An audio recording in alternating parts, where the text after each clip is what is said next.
We finally have a new wrestling game on Nintendo Switch, AEW Fight Forever. 2K's really just been ignoring Switch owners on the WWE 2K series for the past few years, so I'm glad THQ released this AEW game on the Switch along with all the other platforms. THQ is no stranger to wrestling video games. This is historically the same company that brought us some of the best wrestling video games of all time. WWF No Mercy on the N64 and the SmackDown vs. Raw games. With all that said, is AEW Fight Forever actually a good game? In terms of content, it has the usual exhibition matches. There's some unique ones like the Casino Battle Royale, ladder matches, and so on. There's also an online multiplayer mode. You got ranked matches, casual matches, and private matches. Although I suspect it's going to be a bit of a challenge to actually find online matches since there is no cross-platform play, and I doubt this game's going to be an online hit, so finding other Switch players is going to be challenging. You can also create or customize your own wrestlers. Then there's the story or career mode, which is called Road to Elite. Here you can choose one of the available AEW superstars or your own custom one, essentially take on the life of the wrestler throughout a year of AEW wrestling. There is a basic storyline. It's pretty corny. The mode overall is a bit silly and also very short, only 16 to 17 matches to beat the entire thing.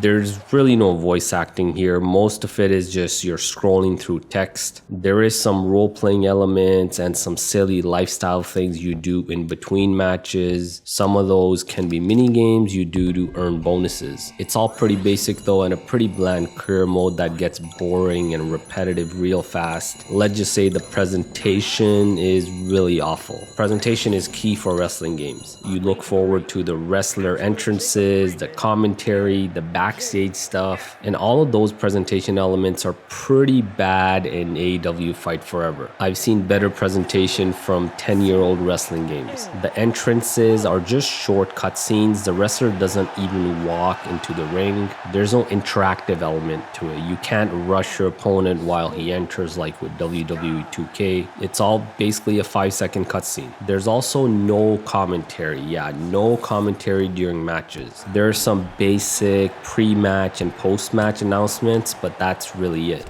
Visually, the game isn't the greatest either. I mean, on the Nintendo Switch, you can expect things to look bad because the Switch isn't that powerful. The Switch targets 30 FPS and can't really hold the performance. You're gonna notice quite a bit of performance drops while you play. The maximum amount of wrestlers on screen at one time is 4. So in Royal Rumble, that's the most you're gonna see. And you can see the frame rate stutters and pauses every time a wrestler gets eliminated and a new one comes in. The Switch isn't that powerful, but AEW Fight Forever doesn't look that great on the more powerful Xbox Series X either. It runs at 60 FPS on the Series X, but visually it's a shell of what WWE 2K23 looks like. Here you can see just how much better WWE 2K23 looks on the Series X compared to AEW. And here's a comparison showing how the game looks on the Nintendo Switch versus Xbox One versus the Xbox Series X. Xbox One, just like the Nintendo Switch, runs the game at 30 FPS, although the resolution is a bit higher. Now let's talk about the gameplay. While it feels similar to WWF No Mercy, it's pretty clear that that's what they were trying to do here. I don't blame them. I mean, a lot of No Mercy fans consider that to be the best wrestling game of all time. The good news is that they do a pretty good job on keeping some of those elements, but if you've gotten used to the newer 2K games, then AEW Fight Forever might feel outdated. For example, the variety of moves is pretty limited on AEW Fight Forever when you compare to the newer WWE 2K games. Also, the entire gameplay, the entire action, it just doesn't feel as fluid.